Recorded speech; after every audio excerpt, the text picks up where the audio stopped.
Isang mapagpalang araw po sa inyong lahat, lalong-lalo na sa inyong mga kabataan. Ako po ay nagagalak at nabigyan po ako ng pagkakataon at pribilehiyo na ipamahagi ang pagmamahal at pagpapala ng Panginoon sa aking buhay. At nawa po ay maging pagpapala rin ito sa inyo. Ako po si Ronel Acosta at pwede niyo po akong tawagin Kuya Ron, lalong-lalo na po dun sa mga kabataan. At ako po ay 30 years old na and I am single. And by the grace of the Lord po, ako po ay nabiyayaan na po ng Panginoon ng magandang relationship.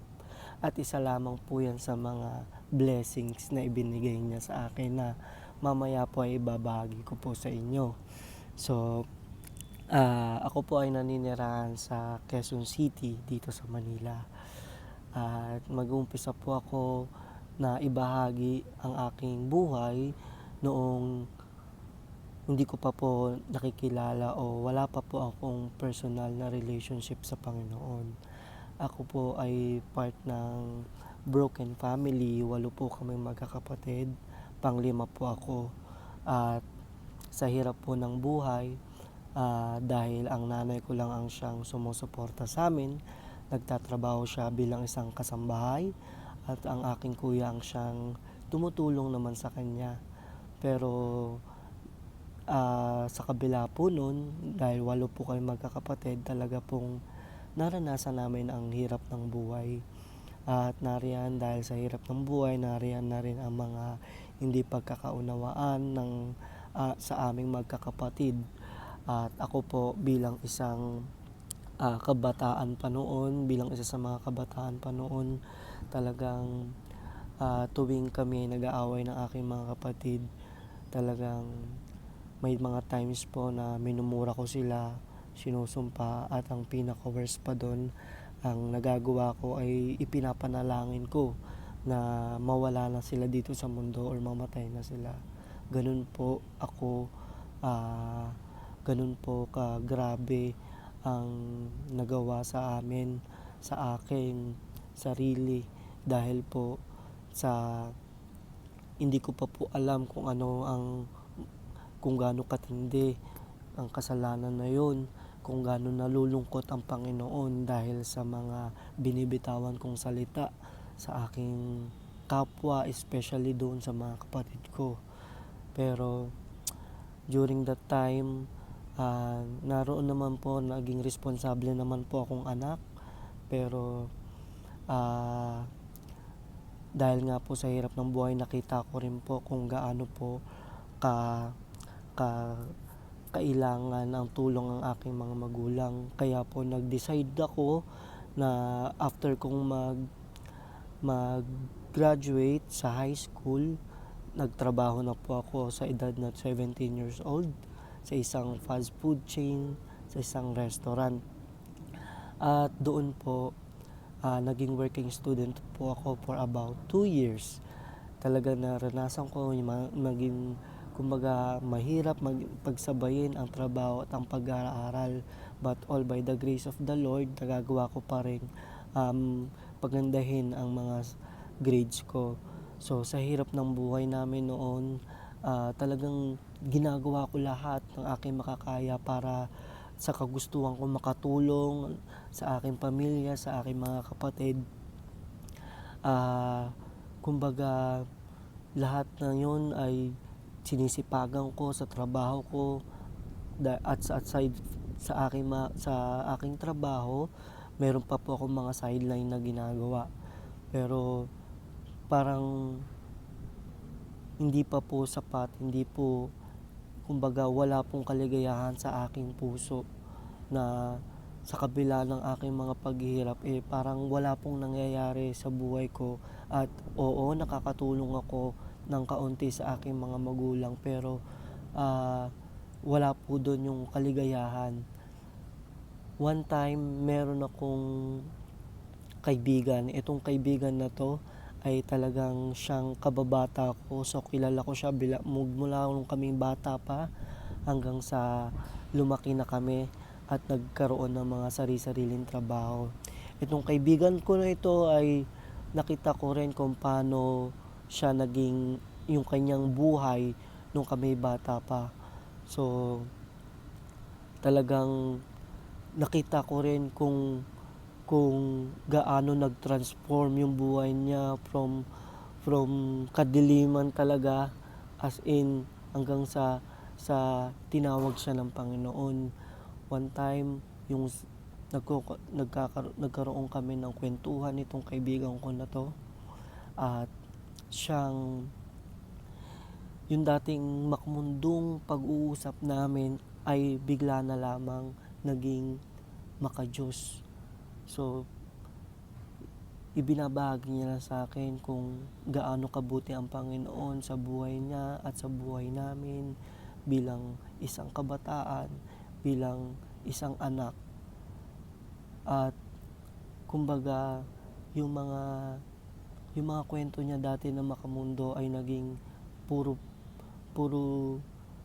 pagpapala na, puro ang salita na ng Diyos ang nagmumutawi sa kanyang bibig. Kung kaya nung time na in-invite niya ako na mag-attend sa church, which is yung Victory Church dito sa Manila, hindi na ako nag-atubili pa na sumama. Nung time na umattend ako sa isang service, dun pa lamang po sa praise and worship ay talaga nagagalak na ako, at alam ko na bawat salita at bawat praise na naririnig ko from the mouth of the worship leader is nanggagaling sa salita at sa bibig ng Panginoon, sa puso ng Panginoon na siyang nangungusap sa akin. Kung kaya't kahit minsan ay hindi ko na siya kasama na uma-attend sa church, ay mag-isa na lamang akong pumupunta dahil naniniwala po ako na it is God who called me, and it is God who asked me to go to that church. And doon po, every time na nakakarinig po ako ng preaching, talagang paglabas ko sa church is pakiramdam ko ay napakagaan, napakasarap, hindi yung kaligayahang hindi mo maipaliwanag. At alam ko na dahil yon sa presensya ng Panginoon sa aking buhay. And God is faithful that on February 11, 2011, I was able to accept the Lord as my Lord and Savior. Doon po ay dumaan ako sa isang victory weekend, at doon ko po ang naranasan ang talagang presensya ng Panginoon na siyang nag-transform sa akin. Oo, ako po ay makasalanan pa din sa ngayon, pero alam ko po na as I accept the Lord as my Lord and Savior, I am righteous, and that is not because of my own ability and my own will, but because it's God's will, because I acknowledge Him as my Lord and Savior, and I surrender my life to Him. And magmula po noon, kahit po nandyan pa rin po yung mga problema sa aming tahanan, nandyan pa rin po yung problema sa aking sarili at sa aking career, naging mas matibay po ako. Sabi nga po, Christianity is not about a storm-free life, but a storm-proof life. Diba nga po? Kumbaga, hindi po ito ang buhay kumbaga ito po ay buhay na makakaranas ka pa rin ng mga problema. Minsan nga parang sa tingin mo ay parang mas lumalaki pa yung problema. Pero because of the grace of God, mas nagiging matibay ka dahil naniniwala ka na hindi ka mag-isa, hindi ka nag-iisa na lumalaban at tumatayo sa mga problema mo, but God is with you. Sabi niya nga sa kanyang salita na He will never leave us nor forsake us. So, lahat ng iyon, yung problema ko sa bahay, sa aking career, ay ibinigay ko na sa Panginoon, isinurrender ko na sa Kanya, at ah, talagang nangusap sa akin na doon sa kanyang word sa Bible na in Isaiah 40:31, sabi niya dito, those who hope in the Lord will renew their strength. They will soar on wings like eagles. They will run but not grow weary. They will uh, walk but not go faint. So, totoo nga po, mabuhay ang Panginoon dahil ang salita niya ay buhay at siya ay buhay na Panginoon na siyang gumagabay sa atin. Na ang sinasabi niya po dito na ibigay lang natin sa Kanya ang ating mga pag-asa at siya po ang siyang gagabay sa atin at in His perfect time, it will be given to us according to His purpose. So, ngayon po, ang aking pamilya ay nabagayan ko na rin po ng salita ng Panginoon and they accepted the Lord Jesus Christ as their Lord and Savior, and praise God for that kasi naniniwala po ako sa pangako niya that in His word that as long as we believe in Him, we will be saved and our household. Yan po ang sinasabi ng Panginoon na kapag na-save po tayo, hindi lang po tayo, bagkus ang ating mga pamilya, kaya patuloy po natin ipanalangin ang ating pamilya at ating mga mahal sa buhay na ma-encounter din nila ang pagmamahal ng Panginoon na siyang na raranasan natin ngayon. And ngayon po, hindi lang po ako ginagamit ng Panginoon para sa aking pamilya, but ginagamit din po ako ng Panginoon sa kanyang mga gawain sa aming community. Nagkakaroon po kami ng mga outreach program, especially for the next generation, because we believe that you are the hope of this country, the hope of this nation. Sa inyo po nakasalalay ang ating bansa, ang pag-asa ng ating bansa, at naniniwala po ako sa bawat kakayanan nyo, at kapag ito po ay isinurrender nyo at kapag ito po ay ginawa nyo sa within the grace of the Lord, naniniwala po ako na that the future is bright for you because God is with you, and the God will not just use you in this nation according to His word in Matthew 28:19-20. Go and make disciples of all nations, baptizing them in the name of the Father and of the Son and of the Holy Spirit, and teaching them to obey everything I have commanded you, and surely I am with you to the very end of the age. And yan po ang promise ng Panginoon sa atin, na kapag nag-obey tayo sa kanyang commandment, He is with us to the very end of the age. He will provide for us. He will send us, and He will gone before us.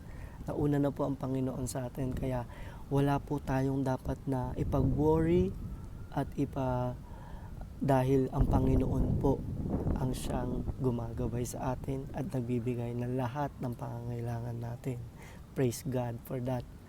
And ngayon po, ginamit na rin po ako ng Panginoon para ipabahagi ang kanyang pagmamahal last 2014 in the nation of Laos, na hindi ko po akalain na sa isang katulad ko ang gagamitin niya para ibahagi ang kanyang pagmamahal, and 2015 in the nation of Guam. So God even sent me in that nation na akala ko dati imposible na makapunta ako, pero God sent me there, not just hindi lang para mamasyal o para mamili, but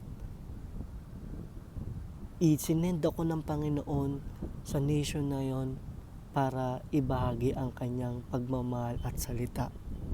And that is all by the grace of the Lord. Kaya po, lahat po ng to ay dahil lamang sa pagmamahal niya, na makikita lamang po natin at mararanasan once na intindihan po natin ang meaning, ang kahulugan ng cross. that He died for us to save us. We are all dead by our transgressions and sins. But because of His love, He made a way for us. He sent His one and only Son to shed blood and to save us from the death. Iniligtas niya tayo sa kamatayan, iniligtas niya tayo na mapunta sa hell because He loves us. And I want to share this love to you and to your loved ones.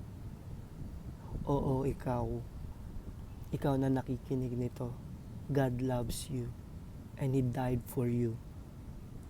And He wants you to go back to Him and enjoy His presence and His love.